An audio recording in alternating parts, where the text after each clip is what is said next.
Et avant de conclure, j'aimerais parler d'une autre personnalité qui semble un peu hors sol. Il s'agit d'Anne Hidalgo. La ville lumière, la ville de Paris, devrait finir l'année avec près de 10 milliards d'euros de dettes. Alors la droite, évidemment, tire la sonnette d'alarme, réclame plus de transparence sur les finances de la ville, des subventions injustifiées et loufoques pour des associations assez particulières, on va le dire, écologistes, mais aussi des voyages de la maire de Paris. Elle a fait en 6 mois 12 déplacements. Italie, Suisse, Espagne, Belgique, mais aussi Kenya, Mauritanie, Vietnam, États-Unis. Elle n'était pas là, par exemple, pour la finale du PSG, pour la victoire du Paris Saint-Germain, qui était quand même historique dans sa ville. Et elle viserait donc le poste de haut-commissaire des Nations Unies pour les réfugiés. Alors au passage, c'est 300 000 euros par an, un logement de fonction. Voilà, je vous vois froncer les sourcils, Olivier d'Artigol. J'écoute tout ça. Bon, elle est maire de Paris, elle a plutôt réussi les JO. Est-ce qu'elle est en campagne finalement sur les deniers de la ville de Paris? C'est la question. C'est à vérifier, il y a la Cour des comptes régionale qui peut le vérifier. Mais je suis pas très bon client pour un Hidalgo bashing permanent.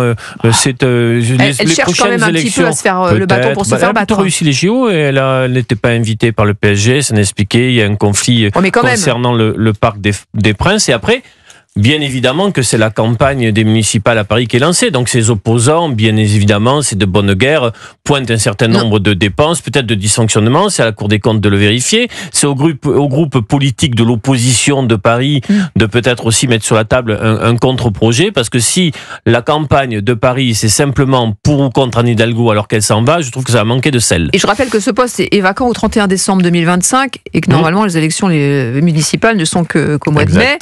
Donc voilà, il va falloir faire des choix. C'est pas la première fois que je remarque, en tout cas chez les donneurs de leçons de gauche, progressistes, etc., une grande légèreté vis-à-vis de l'argent public, vis-à-vis des dépenses, vis-à-vis même d'une vie luxueuse. Et il y a un peu, elle ne touche plus terre. Je veux pas non plus alimenter un procès trop facile envers Anne Hidalgo, mais visiblement la tête lui tourne. Alors elle est portée par une personnalité en effet hors du commun, parce que elle ne semble jamais douter. Et sans doute a-t-elle raison de ne pas douter, parce que visiblement ça l'a fait gagner. Mais enfin. Et j'attendrai effectivement les gens. Dati est pareil, elle doute de rien. Oui, mais là on parle quand même aussi, oui, mais on peut parler d'autres choses aussi concernant son opposante. Mais en tout cas, ce que je vois, c'est qu'en effet, il y a un profond mépris pour les réalités, dans le fond, pour les réalités du quotidien, pour les réalités financières. Et l'on voit que Madame Hidalgo, sur le dos sans doute des contribuables, mais ça sera à voir. Je suis d'accord avec vous. Là, c'est pas à nous de le dire. Si elle a abusé de son pouvoir, ou si elle est vraiment dans le cadre de ces. Non, mais ce qu'on peut comprendre, c'est l'exaspération des Parisiens à qui on demande effectivement.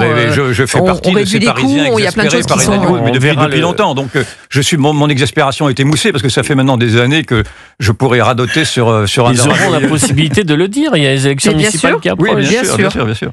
Merci beaucoup Olivier d'Artigol, c'est déjà la fin, c'est passé à la vitesse de la lumière comme à chaque fois. Merci beaucoup Yvan Rioufol, on se retrouve nous demain comme d'habitude pour un nouveau décryptage de l'actualité. Merci beaucoup Trina Macdin, à demain. Et puis ce soir c'est bien sûr Pierre de Villeneuve qui vous informe à 19h.